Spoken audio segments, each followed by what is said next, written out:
One's eyes often light up when one hears the phrase financial freedom. We may consider how we too desire to be financially independent when we hear someone declare, "Yes, I am financially independent."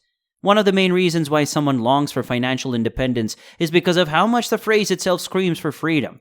The goal of becoming financially independent is respectable and thrilling. Welcome to Mountain Knowledge. Today we will be discussing how to achieve financial independence. Please like and subscribe to this channel if you haven't done so already, and let's dive right in. Financial independence is the ability to cover your bills without the need for outside help. Being financially independent is a significant milestone for many people, one that can be quite exciting and lead to numerous opportunities. When you are financially independent, you have enough money, either from income or collected wealth, to cover all your costs for the rest of your life, without relying on others. You can start down the path to learning how to become financially independent by comprehending these steps, their significance, and how they can be accomplished. Today, I'm going to give you some tips so that you can get closer to your freedom, to your financial independence. Number 1, avoid loans and stay away from debt.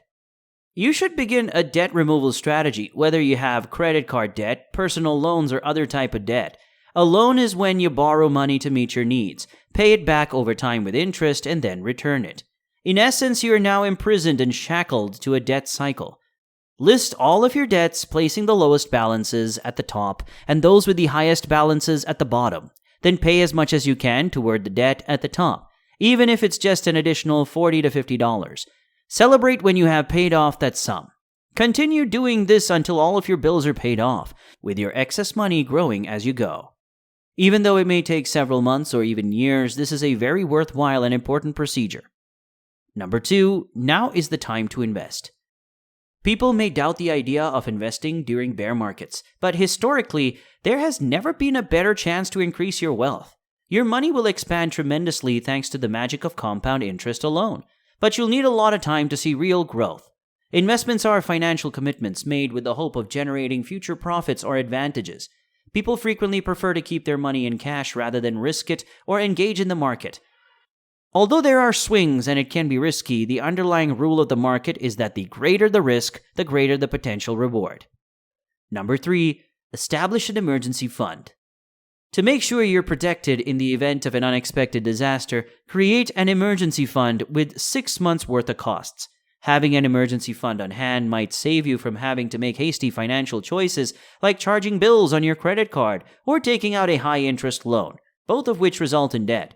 Establishing an emergency fund is essential so that you're prepared financially for any unforeseen events.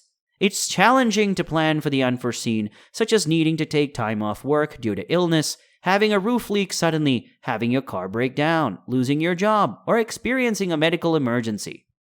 Number 4, generate passive income. In contrast to active incomes, passive incomes are profits from activities in which the individual is not actively engaged. Examples include earnings from rental properties, trade or business-related operations, etc., where money flows regularly with little to no effort required. Anyone can apply these passive profits. It would always be wonderful to receive that additional cash without working hard for it, even if you already have a full-time job. Number 5, lay a solid foundation. Budgeting and increasing your savings are good ways to start laying the framework for a smooth transfer. Maintain a fair spending plan. Take into account using the 50-30-20 budgeting rule. Spend 50% of your after-tax income on necessities, 30% on wants, and 20% on savings and debt reduction. Increase your revenue to hasten your savings by starting a weekend or side gig. Create an emergency fund. Having a reserve of money for unforeseen costs can prevent you from going into debt or having to ask your parents or friends for assistance. Number 6, start retirement savings. When you're in your 20s, you might believe that you have many years ahead of you to begin investing for retirement. But if you ask someone ready to retire about savings, they will advise you to start saving as soon as you can, since you never know how quickly the years pass. Being young and having little or no responsibilities makes saving for retirement easier when you're in your 20s. And if you start now, compound interest will be on your side. Those that invest over longer periods get the most from compound interest. This is among the best since it begins to pay off with retirement planning early on. You are saving for financial freedom if you are currently saving for retirement. Number 7, review your expenses. The secret to financial stability is learning to live within your means or to spend less than you make. Although it may seem obvious, it's remarkable how quickly you may spend your entire paycheck if you don't keep track of where the money is going. Establish the practice of keeping track of your spending. You might be shocked by the direction it takes. Add up your monthly expenditures and calculate an average figure. List necessities separately from non-essentials such as rent, food, insurance, minimum debt payments, etc. Search for ways to raise your income or to reduce your expenses. Always ensure that your monthly after-tax revenue is greater than your monthly costs. You might need to make some temporary lifestyle adjustments like sharing housing with others or eating less takeaway, but those efforts will help you get established.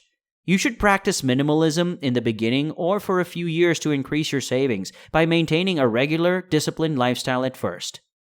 And finally, be patient. A crucial component of financial discipline is patience. You need to be willing to wait for something for a very long time without getting impatient or agitated. There isn't a single recipe for achieving financial independence. Instead, there are different ways to get there.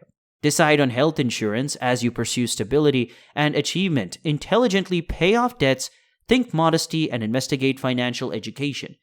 Simply said, developing these habits will help you spend sensibly and save deliberately. Make your financial independence a top priority because you deserve it. So there you have it, and I hope you liked the video. If you do, please like this video and subscribe. Send us your feedback in the comments below, and I'll see you in the next one. Goodbye.